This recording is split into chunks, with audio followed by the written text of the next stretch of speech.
Edmonton is changing fast and might not be so desirable anymore. If you have been considering a move to Edmonton, Alberta, then you might want to think again. From record housing starts that have renters cheering to LRT lines stretching into your future neighborhood and zoning rewrites that are rewriting the rules of real estate in Edmonton. It is morphing right before our eyes. So stick around because what's changing here isn't just news, it's your next move. All right, the first thing we got to talk about is housing inventory is rising fast. So in May of this year, new residential listings surged by almost 30% compared to same time last year at 16%. So the overall inventories jumped almost 20%, and that was month over month, and 13% over the year. So buyers suddenly have a lot more choice, and you know what that means? The supply and demand curves. Sellers face more competition, and average prices have started to dip, and it's starting to signal a shift in Edmonton's market direction. 2 record housing starts equal cheaper rents, friends. June brought a record of 2,700 housing starts. That's an 82% increase year over year. This new construction on burst is already starting to cool rental prices in Edmonton and in Calgary. The third thing, Edmonton's unleashed pro-development zoning. So in June, Edmonton's unveiled a sweeping zoning and planning reform. And the intention is to supercharge development. So there's broader infill permissions, which means faster HVAC permits for secondary suites, which is higher density, and self-serve portals for inspections. And that's all designed to fast-track the housing growth process in our city.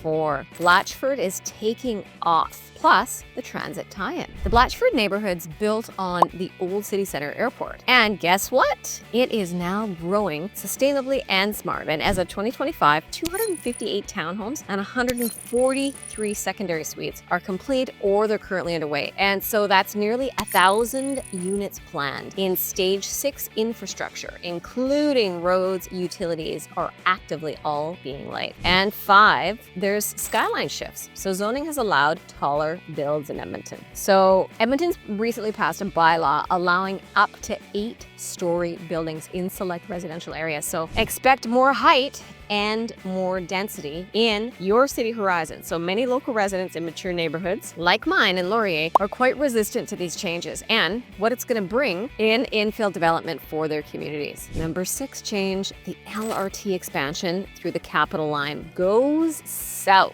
So constructions began in 2025 on the Capital South line for the LRT extension, and it stretches from Century Park toward Heritage Valley North. This multi-year mega project will reshape commuting and unlock growth corridors for the future of Edmonton, which is going to directly impact what's being built, new home construction starts, and opportunities in the future. 7th change, the economic update for construction soars and employment is shifting. So in Q1 of this year, 2025, the economic outlook showed employment was down 0.4%, like marginal. Though unemployment dropped thanks to a smaller labor force, housing starts started to climb. So it was a record year in 2024, and it continued strong into 2025 with nearly 3,000 starts in Q1. So building permits were up 25%, especially for commercial construction, which is very interesting. Shelter and utility inflation has started to ease, which has been supported by the removal of the federal carbon tax here. So why does this all matter? Value showdown, friends. Buyers, you've got more inventory, more new builds give you leverage and options with negotiation. Way less pressure when you're offering, way less competition. Still a seller's market, but it is cooling. Sellers, be strategic. Look at what's coming in terms of the new housing starts. It's starting to increase the inventory in the Edmonton market, which drives prices down. So the hot sellers market that we had over this last,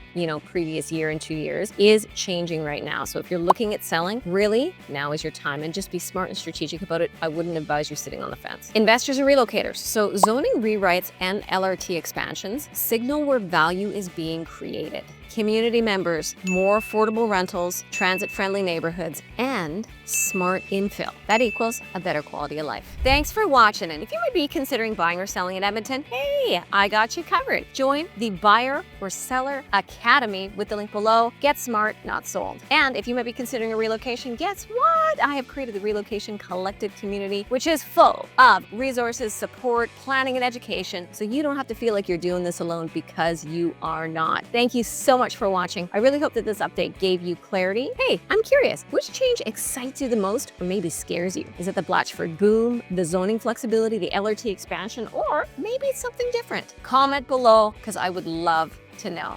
And if you want to know what type of Edmonton home not to buy and to stay away from at all costs, stay tuned for my next video. Thanks for watching.